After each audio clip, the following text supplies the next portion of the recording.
तुम एक गूंज बन जाओ, बड़ा मीठा अनुभव होता है, भीतर जैसे अमृत झरने लग। तुम सिर्फ आंख बंद करके रीढ़ सीधी करके, रीढ़ सीधी इसलिए ताकि तुम्हारे भीतर सारा शून्य सीधा खड़ा हो जाए और तुमको गूंजा नहीं रखो। तो इतने जोर से कि बाहर कोई गुजरता हो तो सुनाई पड़े, जैसे मधुमक्खियों का जत्था जा रहा हो तो एक गूंज मालूम पड़ती, ऐसी गूंज बाहर मालूम पड़ेगी। और वो गूंज तुम्हारे शरीर को भी स्वस्थ करेगी, तुम्हारे बिखरे मन को बांधेगी और तुम्हारे भीतर एक अपूर्व शांति का जन्म होगा और एक मस्ती छा जाएगी। ध्यान में तो लाभ लोभ छोड़ के जाओगे तो पहुंचोगे। और ऐसा नहीं है कि ध्यान में लाभ नहीं है, परम लाभ है, लेकिन तुम लाभ लोभ की भाषा से गए तो ध्यान में जा ही ना सकोगे। तब तो तुम किसी से कंठ ताबीज लोगे, किसी से कान फुकवाओगे, किसी मदारी के चक्कर में पड़ोगे, क्योंकि तुम्हें लोभ और लाभ पकड़ा हुआ है। ध्यान के जगत में लोभ और लाभ की बात लानी होती।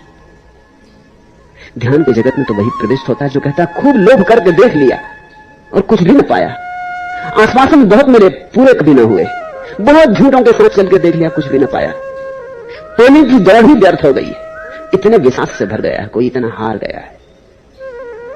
तो वो कहता है कि अब और नहीं दौड़ना लोभ में, अब मुझे कुछ ऐसी दशा में पहुंचा दे जहां कोई लोभ न रह जाए, कोई लाभ न रह जाए, कोई दौड़ न रह जाए, कोई वासना कोई प्रश्न न रह जाए। मुझे ऐसे चित्त की दशा का थोड़ी सी झलक दिला दे जहां मैं अपने में तृप्त हो जाऊं, जहां मेरी कोई मांग न रह जाए, तब तो शायद तुम ध्यान में जा सको। लेकिन तुम गलत ही सवाल पूछते हो, तुमने गलत सवाल पूछा, कोई न कोई गलत जवाब दे के तुम्हें प्रलोभित कर लेगा, तुम्हें मिल जाएगा कोई न कोई कहीं ना कहीं तुम्हारी गर्दन को फांसी लगा देने वाला। वो कहेगा कि ठीक है तुम्हें लाभ चाहिए, हम लाभ देंगे, तुम्हें व्यवसाय में रोजगारी में बढ़ती होगी, जल्दी ही पदोन्नति होगी अगर ध्यान करोगे। ये फिजूल की बातें हैं, लेकिन इनको भी बताने वाले लोग महर्षि महेश योगी लोगों से यही कहते। पदोन्नति भी होगी ट्रांसेंडेंटल मेडिटेशन करने से, रोजगार भी अच्छा चलेगा, प्रतिष्ठा बढ़ेगी, सफलता मिलेगी जीवन में। अगर तुम ध्यानी हो जाओ तो तुम्हारे जीवन में ज्यादा सफलता घटित होगी, इसमें कोई शक नहीं।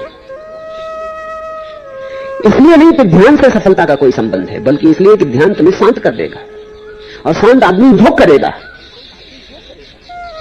जैसा करेगा उसमें भूल चूक कम होगी। ध्यान शांति देगा, सफलता नहीं देगा, नौकरी में तरक्की नहीं देगा, ध्यान शांति देगा, परम विश्राम देगा। इसके परिणाम होंगे, इसके परिणाम तुम्हारे सारे जीवन पर होंगे। तुम अगर चित्रकार हो तो तुम बेहतर चित्रकार हो जाओगे, तुम अगर मूर्तिकार हो तो तुम्हारी मूर्ति अब नए रंग रूप में उभरेगी, तुम अगर संगीतज्ञ हो तो तुम्हारे संगीत में नए प्राण आ जाएंगे, तुम अगर दुकानदार हो तो तुम्हारे ग्राहक से संबंध बड़े मधुर हो जाएंगे, तुम अगर मालिक हो तो नौकर और तुम्हारे बीच एक भाईचारा खड़ा होगा जो कभी भी नहीं था, तुम अगर शिक्षक हो तो इन बच्चों जिनको तुम पढ़ाते हो और तुम्हारे बीच एक नया संबंध जुड़ेगा, एक नया प्रेम।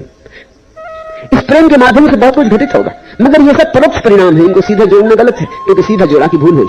जो आदमी आके मुझसे पूछता है कि ध्यान से लाभ क्या होगा, मैं उसको कहता हूं कोई लाभ नहीं होगा, क्योंकि अगर मैं लाभ की बात पूछ रहा तो ध्यान देंगे कभी करेगा ही नहीं। लाभ की चिंता से डूबा हुआ आदमी ध्यान ही नहीं करेगा, और ध्यान नहीं करेगा तो लाभ कैसे होगा।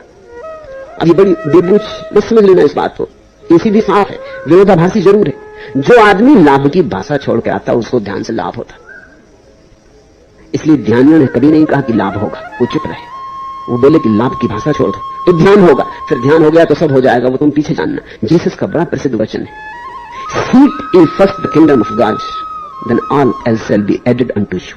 तुम और मत पूछो दूसरी बात, तुम पहले परमात्मा का राज्य खोजो, फिर सब उसके पीछे अपने से आ जाएगा। All else shall be added unto you, वो आ ही जाता, उसकी बात ही मत उठाओ, उसकी चर्चा ही मत छेड़ो। जरूर जब उन्होंने ये वचन कहा तो किसी ऐसे आदमी से कहा होगा जिसने आके पूछा होगा ध्यान से लाभ होगा, परमात्मा को पाने से धन बढ़ेगा, पद बढ़ेगा, प्रतिष्ठा बढ़ेगी। उससे कहा होगा कि तू ये फिजूल की बात है ना कर, तू सिर्फ परमात्मा को खोज ले, फिर से सब अपने से हो जाता है, इसकी बात ही मत उठा, इसकी बात ही क्षुद्र है, और अगर इसकी बात उठाई तो तू परमात्मा को खोज ही नहीं सकेगा, क्योंकि तेरी नजर तो इन चीजों पर लगी रहेगी। जिसकी नजर धन पर लगी है वो ध्यान कैसे खोजेगा? जो अभी धन से उकताया नहीं वो ध्यान कैसे खोजेगा? हालांकि यह सच है कि जो ध्यान को उपलब्ध होगा उसके समस्त जीवन व्यवहार में बड़ी आभा आ जाएगी, वो जो करेगा जैसे करेगा उसमें कुशलता आ जाएगी। चित्त जब शांत होता है तो उसकी छाया जीवन की सभी व्यवहार पर पड़ती, समस्त व्यवहार में रूपांतरण होता है। लेकिन वो बात करने की नहीं है, वो बात की कि ध्यान ही नहीं होगा। किसी बुद्ध पुरुष के वचनों को पूरा पूरा समझना हो तो ध्यान के बिना कोई उपाय नहीं, लेकिन थोड़ी थोड़ी झलक मिल सकती है ध्यान के बिना भी, थोड़ी थोड़ी भनक पड़ सकती है बिना ध्यान के भी।